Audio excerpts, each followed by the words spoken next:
All right, guys. So we're here with Joe and Jenn Delle Fave. Super excited to have you all on the show today. Thank you for being here. Thanks so much for having us. Thank you. These folks are doing some awesome stuff. We spoke last year. I don't know. It's probably summertime. No, it may have been last spring. And y'all were staying in an Airbnb in Florida. And we were talking about how y'all potentially may move down there because I believe you're in New York. Is that right? Yep.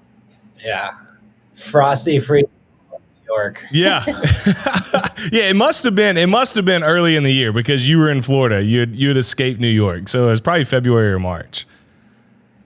Yeah, so a year ago we worked from home. Well, we did, and we just couldn't stand the winter of upstate New York. So we decided to get away for 1 month. Originally was my plan. Jen had different plans. I definitely had an idea that we would move here, but I thought if I just got us all down here, we homeschool our 2 kiddos, so why not take school to the beach, right? Was kind of my philosophy, and my plan worked. Nice. And so y'all made the full-time switch. We did. Our 1 month stay turned into 3 months, and then I wanted to stay a 4th month. I didn't want to go back to New York at one point, and she's like, well, the voice of common sense says that we have to go back to New York and sell our house and pack our stuff. We can't just leave it up there. So we did, and within 45 days, we went to New York, got our house on the market, packed all of our stuff, sold our house, and moved back down here. Wow. All while running a real estate business as well and homeschooling 2 kids. Homeschooling, coaching students, and actually some of the more craziest deals that we were doing. Yeah. We had a lot of deals going on at that time. Real estate last summer was just crazy. So yeah, it was a little intense. I don't recommend maybe 45 days. I would space it out. Our original goal was maybe give ourselves 3-4 months and move down in the fall. But we found a beautiful home that we just couldn't pass up. So we just jumped on it, and here we are. And now they are living the dream in the Sunshine State. What a great place. My in-laws live down there, and we're down there. Well, we were down there a lot. We just had a newborn in December. And so traveling right now is out of the question until we get a little more stabilized. But I was literally talking to my wife yesterday because we live in South Carolina. South Carolina weather's not even that bad. And we've had a very mild winter. Like all of February has been decently warm. But I told her, I was just like, we can't do this again in January and February. I said, we've got to. I don't have to live in Florida full time because we don't get the snow and ice and all. So like I'm okay with visiting, but I do want to live there January, February, and maybe part of March. And she's just not. She grew up there. She's like, nah, I'm not interested. I'm enjoying the winter right now. I'm like, well, I'm not. So we're gonna have to do rock paper scissors or something. Yeah. Well, I've had too much winters of 3-4 feet snowbanks in your front yard, and the dog doesn't even want to go outside. You have to shovel. So nope. Give me the heat. Oh, that's awesome. That's awesome. Well, tell the listeners a little bit just about you guys. We're not real estate yet. We'll get into the real estate, but I always like the listeners to know who they're listening to. Give us some insight on who you guys are personally, and then we're going to dive into the real estate because your listeners, they're doing some pretty awesome stuff. So I'm excited to get into that. But who are Joe and Jenn? Yeah, I'm Jenn. I met Joe in 2008. I was an English teacher, and I loved my job. I had my own home, and shortly thereafter, we got married, had 2 kids, did start growing our rental portfolio, but really, I loved being a stay-at-home mom. I was really sad when I had to send my daughter to kindergarten. And then when COVID happened, we ended up starting the homeschool, virtual school type thing. And that's when my eyes opened, realizing I could really homeschool our kids from anywhere. So I was really excited to be able to take that part of our kids' education into our own hands. So that's been a huge part of our lives is, we bring them everywhere. They're upstairs right now in our office with some of our employees getting their schoolwork done.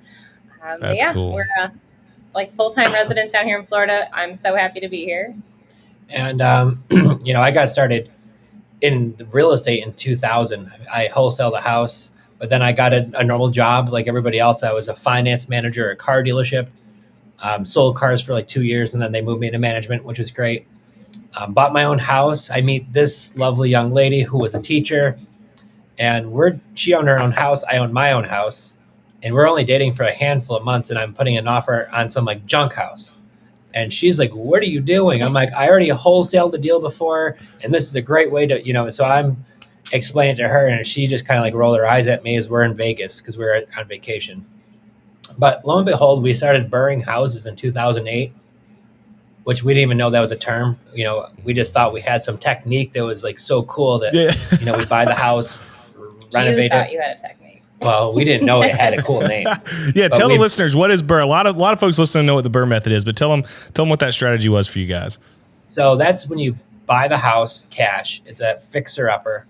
You're going to buy, you're going to renovate, you're going to rent it, and then you're going to refinance it, and then you're going to repeat it. So then what happens is if you put money into a deal and you go to the bank and they give you 75% back or 80% back or 70% back, depending on the lender, you should be able to get all of your cash back. And if you do it really, really good, you should get out extra money tax free. So this is the method that we were doing to grow our real estate portfolio. Is me being the finance office at a car dealership. I knew all the head honchos at banks. So I knew it was the good banks to go to and which ones to avoid. And usually it's the small local banks and credit unions seem to do really, really well. Just that type of advice. But then having conversations with some of these folks, well, first Jenn and I get married. We start having kids, and she gets away from teaching. We decided for her to be a stay-at-home mom, raise the kids, and walk away from teaching. So she did after teaching for almost a decade. Wow. Working on one salary, which was my salary, which kept on going up because my role kept on going up in the company. But after talking with the friends of the banks, they said that eventually the banks are going to kind of cut you off. FHA, you could only get 10 houses. They could do it in-house, so they could still work around that. But, there's other factors. So long story short, the writing was on the wall. So in 2016, I stumbled across how to buy real estate without banks and without credit and actually very little money. And that's the creative finance way. So at first I was like, oh my goodness, this is way too good to be true. So we got a coach. We paid a ton of money to have a coach. I wanted to learn all about it, and we did. And lo and behold, not too long after, I write up one of these deals with a 0% mortgage, no money down. I had to argue with the seller to take my $100 deposit in McDonald's. And we did that deal with $100 down. We paid like $3,000 in closing costs, and we had a 0% mortgage on this house. And wow. I was like, I came home smiling and cheesing so hard with the contract. She took a picture of me. Because it was like, it wasn't just the money that would come from it. It was the fact that we did it and that we were able to really help somebody too, because his story was really sweet, that it was his grandfather's house and he was really attached to it. So that's what really kind of hooked me, was being able to really help people in ways that I didn't know were possible with this kind of real estate. Right. So he didn't want to let it go for cheap. It meant value to him. So he wanted a good dollar for it. And if he didn't want people through the house either, like listing it and a big production, Yep. And he lived an hour away. He was renting it to some friends who were renting it for way too little. And so he wanted a good dollar. We paid it, but we structured it with no money down once again. So it worked out well for him and us. We're all walked away happy. Mm-hmm. So lo and behold, that's where we realized that we're onto something and we need to do more of this. So we started doing more of those deals, started not going to the bank for loans anymore at all. There was no need for it. And once we really dialed in on this formula, our coach that originally taught us this was Ron LeGrand, who has been doing it for 40 years. They call him the godfather of real estate. So he's probably taught your favorite real estate guy how to do what they're doing. He's pretty much taught with everybody. So if anybody's watching and your favorite real estate guy or girl is this, Ron probably taught him, or somebody else did pretty close to him. So he's fantastic, and he teaches you how to do this, which was a game changer for us. To the point where we were just at one of his events a couple of months ago. He's just a wealth of knowledge. Yeah. And so this really was cool. The idea for us was, I wanted to walk away from my job, but it kept on paying us so darn much money. It was really hard to do it. Mm-hmm. But if you think about it, they always pay you enough just so you don't leave. And it doesn't matter how much it is. They pay you enough just so you don't leave generally. Which was still a lot of money. It really was. And I worked for a great company, so I don't have it was all grateful stuff that But was you were going on giving there. up so much time, and that's where, one of our goals was always to be together and have more time, because when I was a teacher and he had his full-time finance position, I would get up at 4:30 and I'd be gone until late afternoon, and he'd be there until like 10 o'clock at night sometimes. And I was like, what kind of life is that? So Yeah. we really had a different vision of what we really wanted to become and grow and do together, and then just really lead by example to help others see that there are different ways. Like, you can live a different life. It might take some time and it'll be work, but you can definitely get there. That's really cool. So you eventually, Joe, got to the point where you walked away. Well, I got pried away, but yes. So we were already. Who pried you away? Where's the culprit? So what happened is we just hired another coach, all about marketing and things like that. Another one. It was we spent a lot of money on mentoring masterminds coaches. We always believe that's super important. And you're talking to a guy who never went to college. All right, she did. She got her master's in teaching and all this, but I never did. But I knew that getting into the right education was very important, especially when you're dealing with stuff like this. Sure. So we hired another coach, and this was February 2020. The kids that fall of that year were going to be both in school full time, was our thought, and we were going to go full born real estate. Jen was going to, and then within a year to 2 to 3 years, I was going to walk away from my job. But I'm making $250 a year.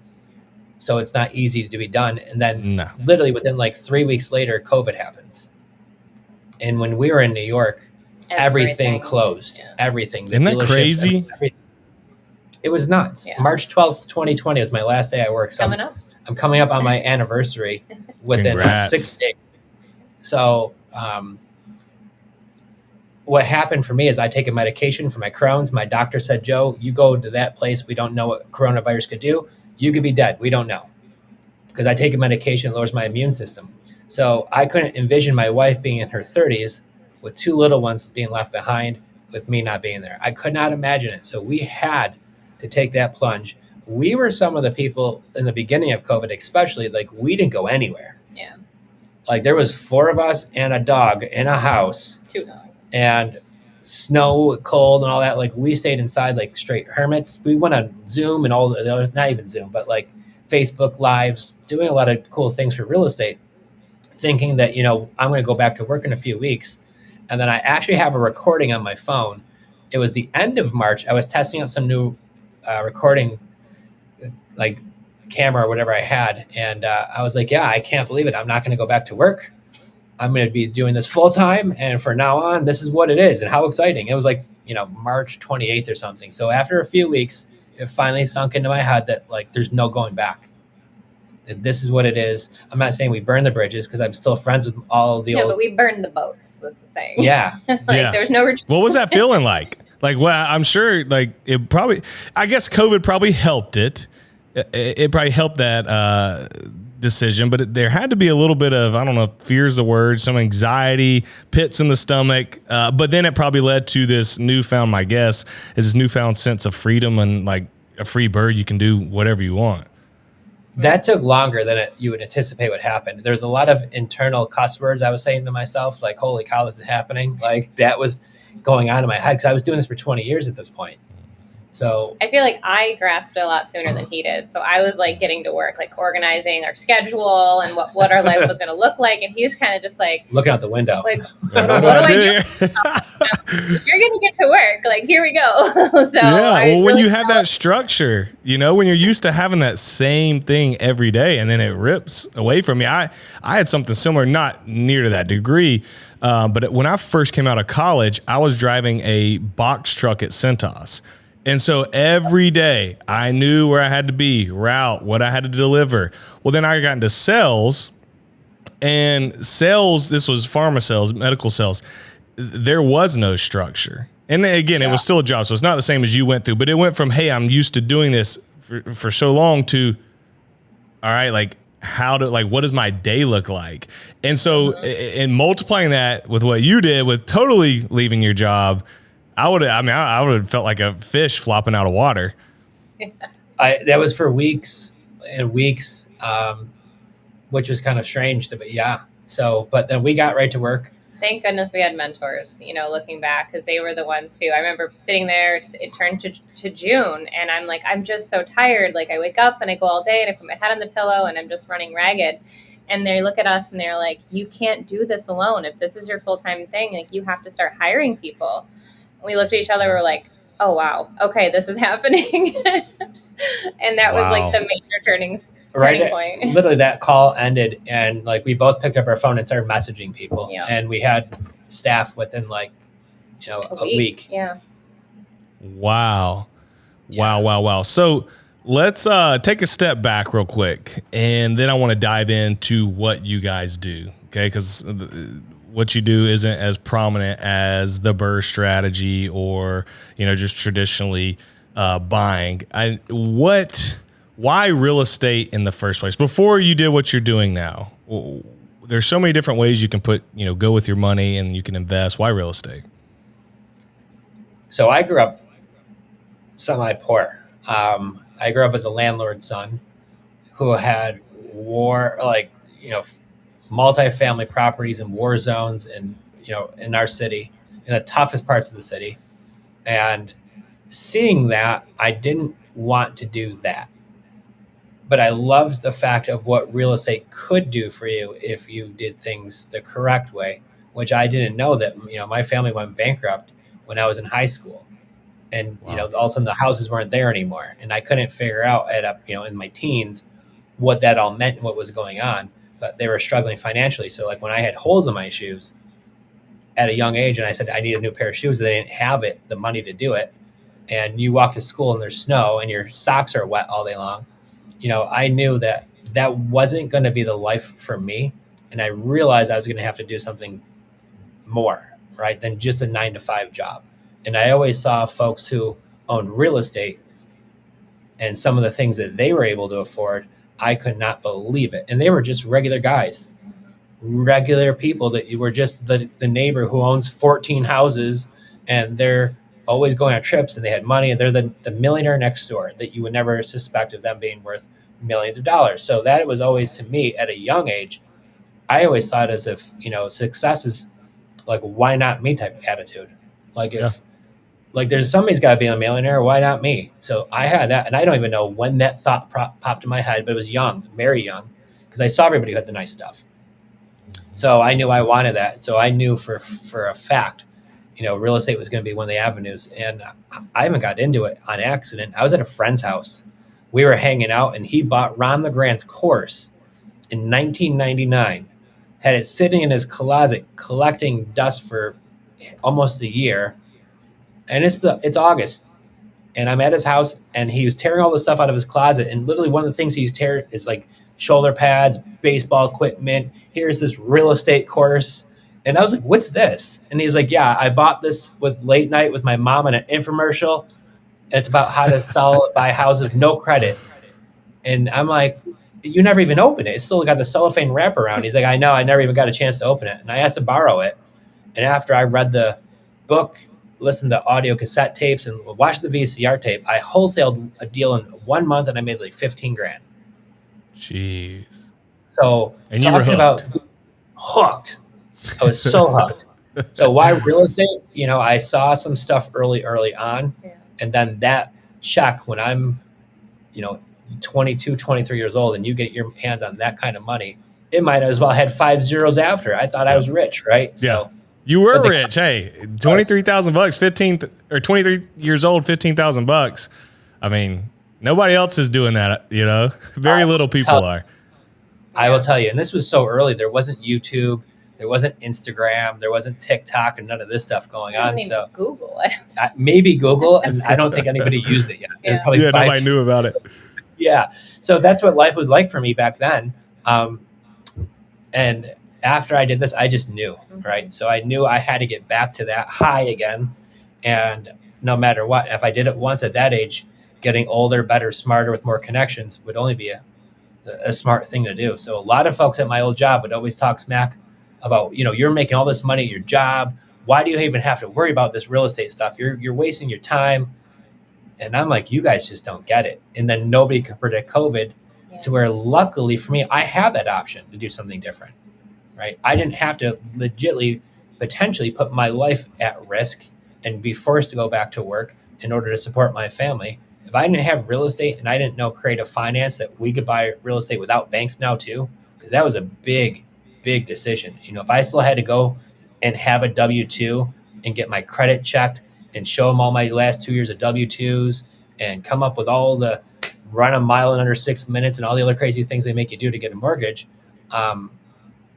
even with perfect credit, huge money and all this kind of stuff, there's a lot going on with that. And once we knew I didn't never had to do that again and we could buy all the real estate we want, that's what gave me the confidence that she was right. Like, I didn't have to go back to my job. Let's giddy up and go. But I wasn't always on board. Like, let's back. Yeah, I was just going to ask you, when did you say, all right, real estate, I'm a believer? Yeah, I mean, obviously, I believed in owning property. I owned my own home. I grew up in a hardware store, lumberyard, passed down through the generations, and I worked there my entire teenage years. So the entrepreneurial spirit was definitely within me, and I didn't even quite know that yet.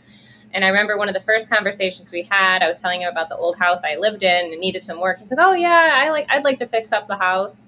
And I was like, oh, that'd be kind of cool. And so the idea was there, but it wasn't until we started accumulating properties and I realized, like, wow, this landlording thing is kind of some work. Just trying to stay organized and on top of it, which I had nobody teaching me. It was just kind of like being thrown on a desk and figure it out. But it was definitely, once I think we had 5 properties and our son, when I was like, all right, like, this is a legit business. We have money coming in. We're providing a home for people. And I realized I had to be, I'm his wife, I'm his partner, we're a team. And even though I didn't quite see his vision, I believed in him. And then once we started educating together, 2016, 2017, that's when the light bulbs really just went off. And I was like, all right, like, this is awesome. And we can really create a life that we can live together and truly enjoy. So it took a little while, though. Yeah, no, that's awesome, though, that you guys are on board and you support each other.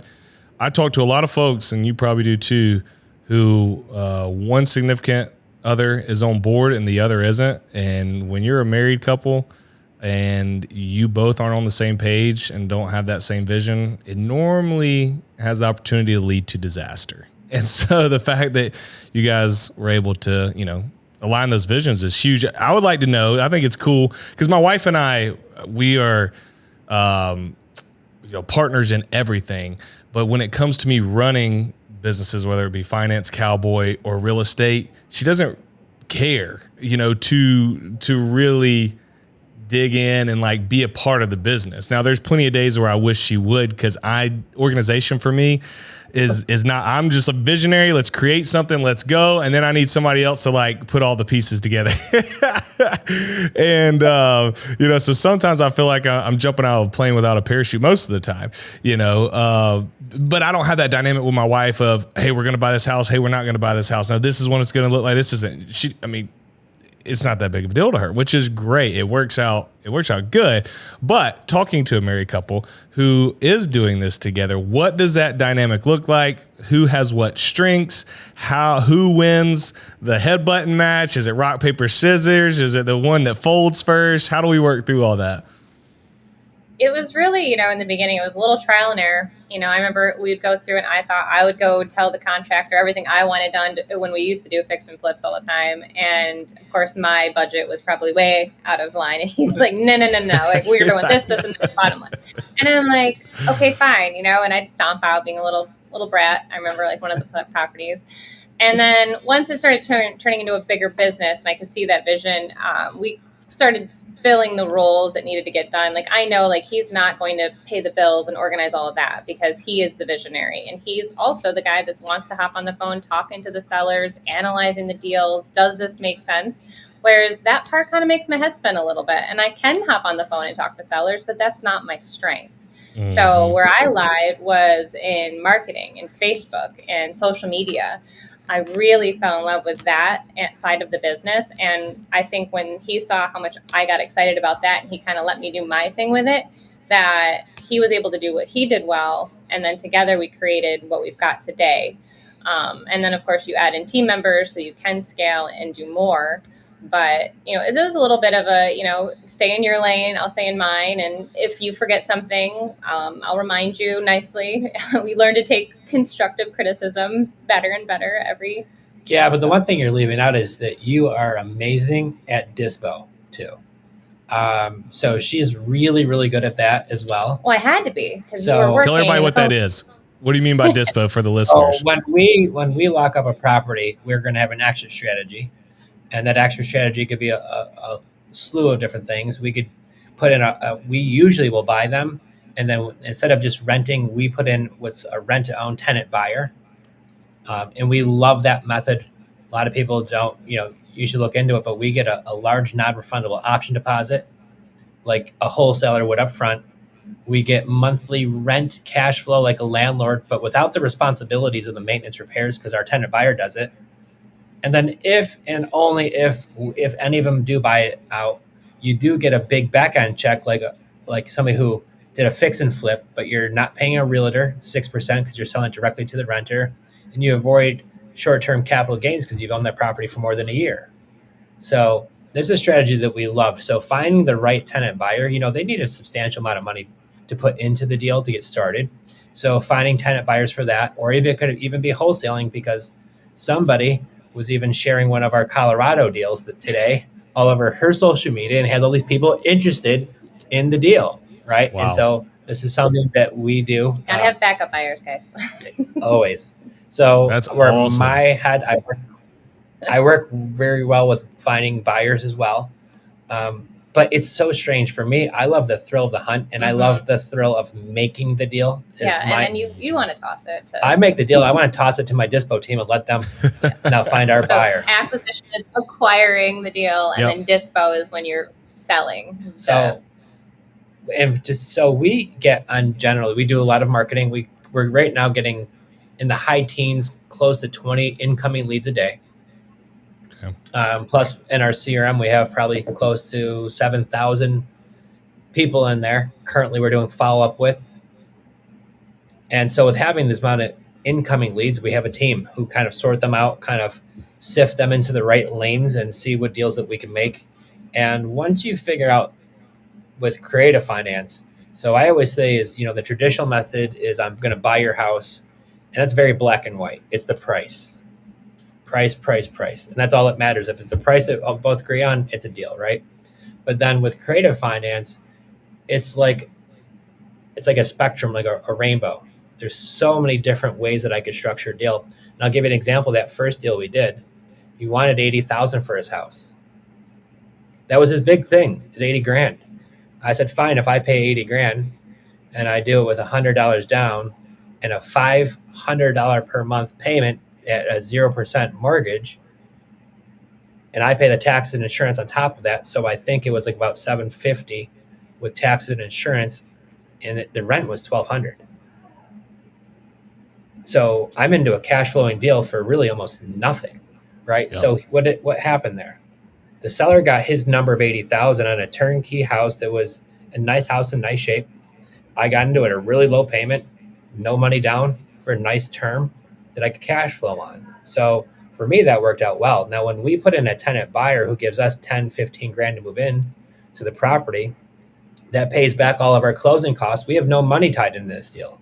So our cash on cash return at this point is infinite. Yep. So these are the deals I love to structure, and these are the things that I really enjoy doing. So what we did to help ourselves out and our own team is we created a creative finance playbook deal analyzing calculator. And this calculator, when you get these deals and you talk to a seller who might be open to seller financing, now some of these could be on a free and clear property, but also it could work if they have a mortgage too. So one of the deals that we did, his mortgage is 3.25% for 30 years. And I'm looking at another one that we just are looking at now. The interest rate's 3.09%. So when you're going to look at buying these deals, and they're high sixes, low sevens at the bank right now, and we're still able to find these deals today in the current market at 2% and 3%. This is why I love these creative finance deals. And if it's a free and clear property, a lot of times you could do them for a 0% mortgage. So when we came up with this whole strategy of how many different ways you can make a deal work, and I'm only scratching the surface, there's so many more. Right.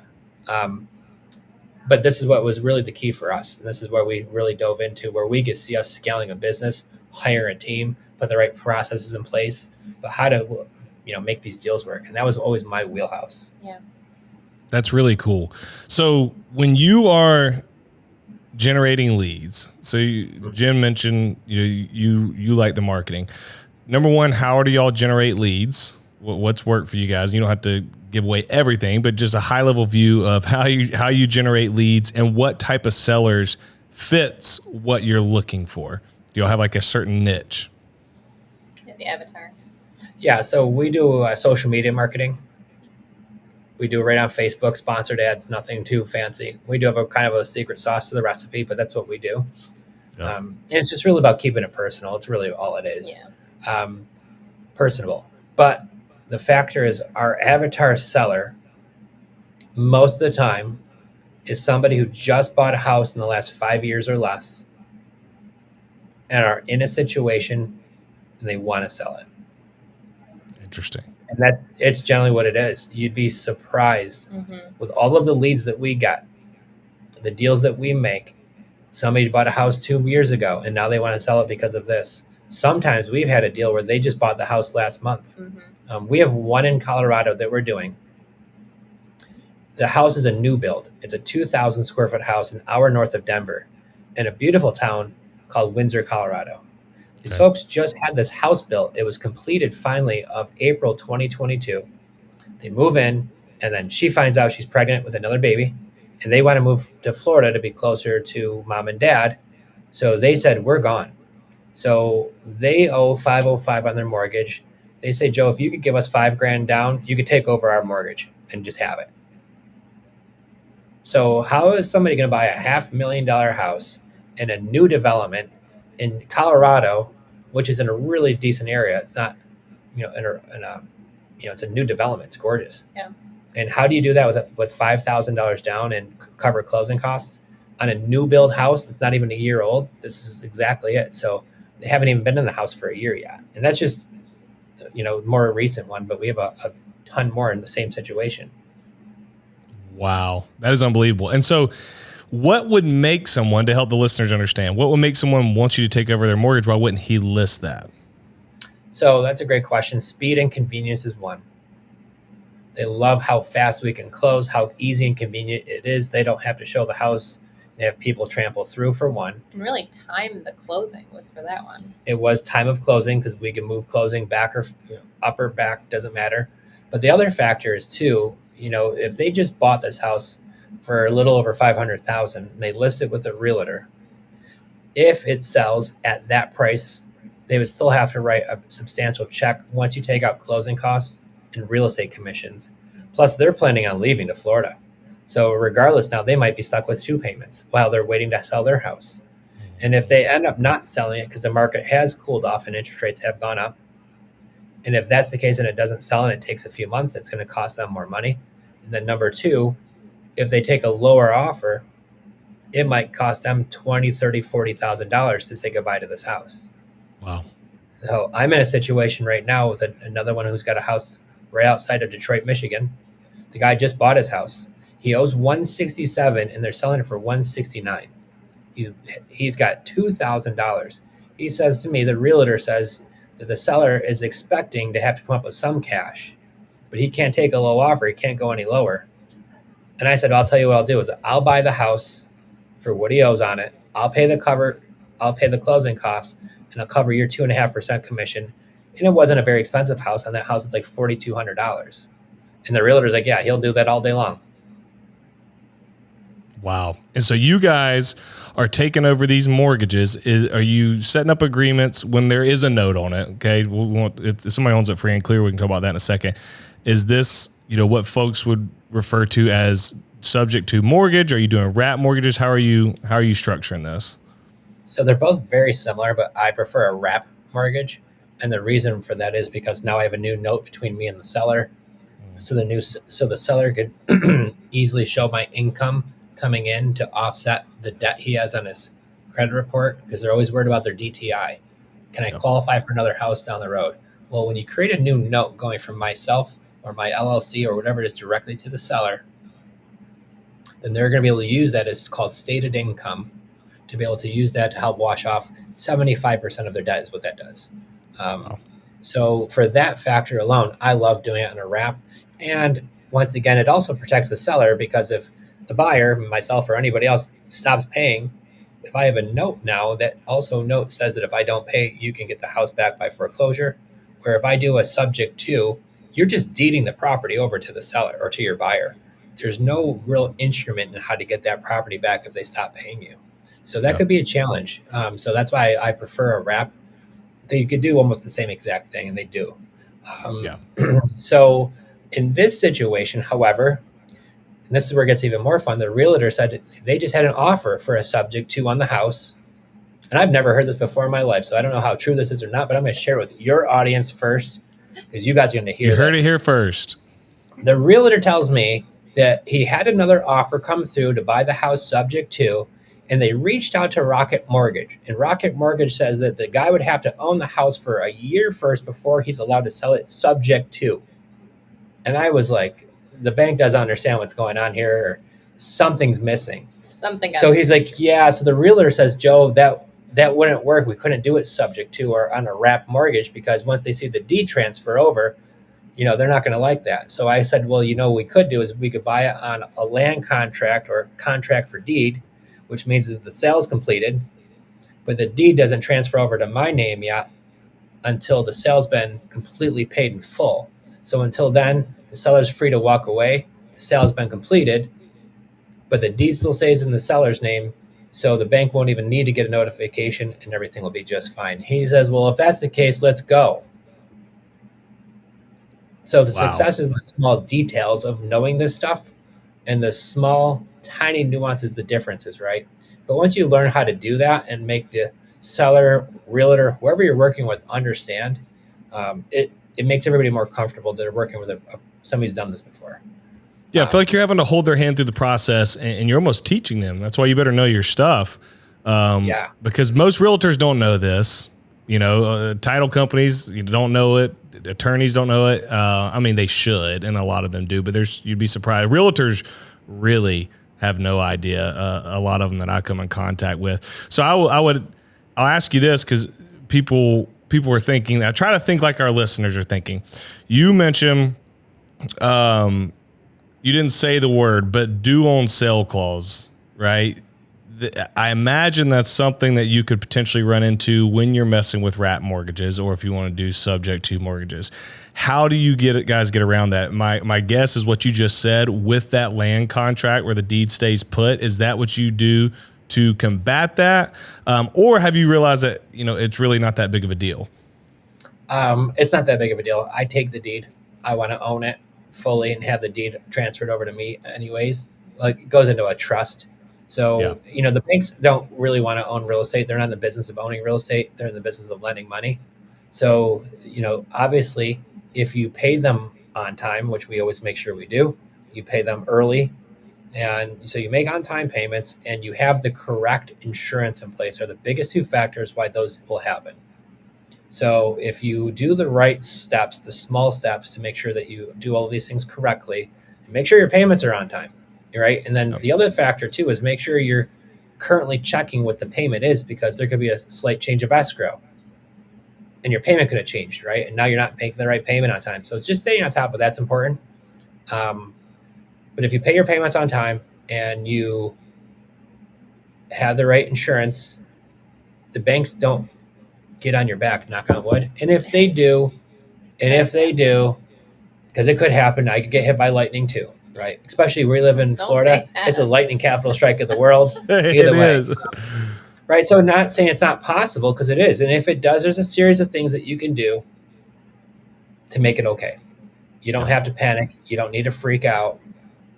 It's like when we had one of our properties, we had our first fire. Got a call from the fire marshal saying, hey, do you own this property? I'm like, I sure do. He's like, well, this is the fire marshal and your house is on fire. So we've been through that. And actually it turned out better circumstances. Everybody was okay. But nobody was home. They didn't have any pets. You can't let those what ifs stop you. You got to understand that there's always problems and obstacles, and, windows get broken and things happen. Tenants don't pay, right? But, how are you going to work through that, and what is going to keep you going for, the good things that will come out of it eventually. And like Joe said, there's ways to work around things. So don't let that deter you. Yeah. There's always a downside to any method in real estate, or pretty much any method in anything with investing. There's going to be risk. So you just weigh those risks and you say, okay, does the benefit outweigh the potential negatives that could happen? And any scenario I've ever ran into regarding real estate, you always learn in the long run you're going to win if you dive in. So I'd encourage listeners, don't let things hold you back. Two more things, and then we'll hop on off of here. As far as your business currently, you guys, I believe you wholesale some, you keep some, maybe you flip some. How do you choose? We have the opportunity to have a lot of guests on here who do a lot of different things in real estate. So I always find it interesting to hear, how do you choose what you're going to do? You got these leads coming in, you've analyzed these deals. How do we filter them to the next step? So once the seller, because what we've done, we've created scripts, and our scripts have really just got really, really dialed into and great at just asking questions. And what we've done is we have the sellers present us the offers by asking the right questions. So what happens is, if the seller, we walk them through our process and script, believe it or not, we have a team of VAs. We have 3 VAs. 90% of our conversations are done on messaging before they'll ever even get onto a phone call. So we already know what's going on. Our acquisition, she will go through these leads that now have already been gone through the script. She puts them in the right category. And so some of them, maybe they're not open to seller financing or terms, right? So we'll still find out what their cash number is, and we'll see what that looks like, or we need to be. So we work a series of cash deals where we are looking at those constantly. We have a handful we're doing right now.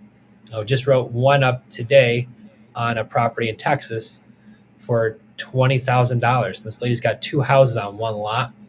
I think ARV is going to be in the low twos. In the low ones.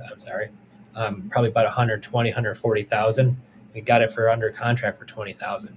That wouldn't work for terms for her because she owes back taxes. So we're going to wholesale that. Mm-hmm. Right. But now we'll have a seller who say, yes, I would be open to terms, or, we're somewhere where a low cash offer doesn't work. Part of the reason why a lot of our avatar sellers have owned the house for less than 5 years is because a lot of these folks don't have a lot of equity. Yeah. And some of them have no equity. So the no equity leads, and I'm going to give you guys a big tip to all your listeners too, but the no equity leads that everybody throws out are a freaking gold mine. It's a gold mine of sellers who are in a situation where the low cash offer does not work for them. Houses are usually turnkey and beautiful. And Wow. Some of those that not even a realtor could work with, because by the time they pay a real estate commission, they might owe thousands, if not tens of thousands of dollars. So what are these poor folks left to do? End up renting it and becoming an accidental landlord? They bought it for one reason, but now they're renting it because they can't sell it. And boy, would they love to find out a solution like this even existed, or there's folks like us who want to buy these deals by the handful per month. And then it really depends on how you structured the deal as far as what exit strategy we're going to use, because sometimes it just comes down to the numbers. So the Colorado house is absolutely gorgeous, but there's no cash flow. So we really need to find a homeowner here that's going to want to move into that property. And because of our networking, we could find an investor who understands this, who could now live in a beautiful new home, rent out his house, cash flow there, but now live in a brand new build in Windsor, Colorado. So really, that's what it comes down to as well. Some of them work better for short-term rentals or mid-term rentals, and that's not really our thing. So we might be more apt to assign those deals versus, if it's a beautiful house, turnkey, we could rent to own and do a lease option on that, then we're going to love doing that. And then sometimes we'll take down a deal and we'll try to find a buyer. The one in Greenwood, this lovely couple, and we couldn't seem to find someone that would, want to take this deal. And I'm like, we have to save them. I was invested in them. They always, were talking to me, and we ended up being able to find a realtor in the area, and he helped us find a local buyer there. So we ended up doing a subtail, yeah, where we bought that house subject to for $70,000, and I only had to come up with I think $2,000 for closing costs, and $5,000 is all they had of equity. So we showed up to the table with $7,000, but our purchase price was $70,000. By the time I closed on it, I already had a buyer who was taking it as is at $90,000 cash. So we buy the house for 70,000, only came up with 7, and then had it sold immediately for 90 grand, and we made like 16,000 within like a couple weeks. And that happened in our 45-day stint up north. When I remember sitting in the office, like we have to help these people. She's like, "What are we gonna do?" I'm like, "All right, let me look at this." I'm like, "All right, I've got an idea," and we just ran it. We ran a different play and did it. And I told everybody else, like, awesome. All of y'all should be able to make that money on this deal, and everybody passed on it. I don't know why. It was such a good deal, so we did it. Didn't understand it, I don't think. No, so we just made it done. I feel like the key, the theme, that there's obviously intricate details that are buried all in this, but the theme here, guys, is learn how to generate leads. And you got to know what to do once you get those leads. But if you can get leads coming in, there are a ton of different ways to skin this cat, from traditional buy, burr, subject to, wrap, subtel. I mean, you name it. You can absolutely crush it in the real estate world, but you got to figure out how to find good deals. And then, like Joe just said, you got to be able to realize it's a good deal, because a lot of people will miss out on good deals because they're thinking so narrow-minded. So the more educated we are and the more open we are, the better opportunity we have to get good deals. Well, guys, I want to wrap this up. Thank you so much for being on. I want you guys to tell everybody about your mentorship creative finance playbook. If you don't think so by now, you're crazy, but Jenn and Joe are doing amazing things. They understand the game. They articulate it well. Their students are doing great. I've kept up with them for over a year now with what they are doing. And so who better to learn from about creative finance than these two? So I want to give you guys an opportunity to tell the listeners what that's about. Yeah, thanks so much. I really appreciate it. We love connecting with you as well. So creativefinanceplaybook.com, you can check us out there. We do go live every Tuesday at 2 p.m. Eastern to provide as much value as we can each week to people who maybe don't have any money for mentorship and they just want to learn a little bit about what's going on. So come join our community there for sure. And then we have offered a 3-month coaching program. So we've finally sat down, created. This has been years in the making, so we're super pumped to have this available now. It's 6 modules with some bonuses, chock full of everything we've been talking about, but like breaking it down into bite-sized pieces. I was a 7th grade English teacher, so I've slowed him down and broken up into little pieces throughout the modules so he can explain it in a really simple manner, because he was one who taught me.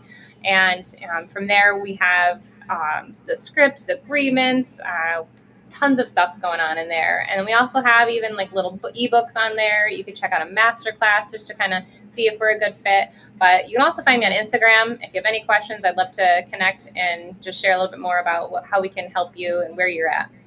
Well, and the playbook's been years in the making. Yeah. It's not a small book, guys. A playbook, if you've ever looked like an NFL playbook, they're huge, right? Yeah. So ours comes packed with a ton of like our marketing, how exactly we're doing it, and other ways to market besides just the way we're doing it, right? But that's also to how to handle incoming leads, because the trick is you can get all of the leads in the world. And I think about how many leads that I have that I wasted before I understood how creative finance worked. I'm like, oh my God, this would have been a deal. I'm like, this would have been a crazy good deal, right? So I would do that repeatedly. So don't leave money on the table was always my biggest thing in the car business, is don't ever leave money on the table. So I always felt like once I spent the money on a little bit of education, we're no longer leaving money on the deal. If there's a deal to be had here, we're going to figure out, we're going to structure it, and we're going to make that thing happen. So that's the really neat thing about it. So our playbook has been 20 plus years in the making, and so many people reach out to us, and we've had a ton of students who've done really, really well with our programs and coaching. So they're like, you need to make the playbook. So now, which is helpful with this, you get weekly modules that I had to watch my stuff, my VCR tape, like 100 times, right? So if you need to watch it more than one time than just a one-on-one check-in, the playbook's helpful. But we also have it paired up with some coaching too. Yep. So we have a lot of great things to offer, but creativefinanceplaybook.com, same thing with the YouTube channel, because we do post a ton of stuff there. And if some of you guys just want to come to our Tuesday live, we do a lot of great interviews from insurance people to attorneys to other investors. And then obviously we do tons of Q&A on there to help answer your questions.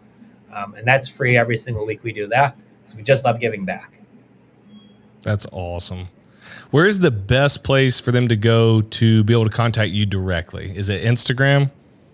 Yeah, I would say my name, Jenn Delle Fave on Instagram. I'm pretty, I'm there a lot. I can't promise he would get right back to you, but I will definitely do my very best. I just tell them, if you want to talk to one of us, talk to Jenn. She will definitely get it all set. Shoot me an email. I'll find you. If you reach out, I'll get back to you.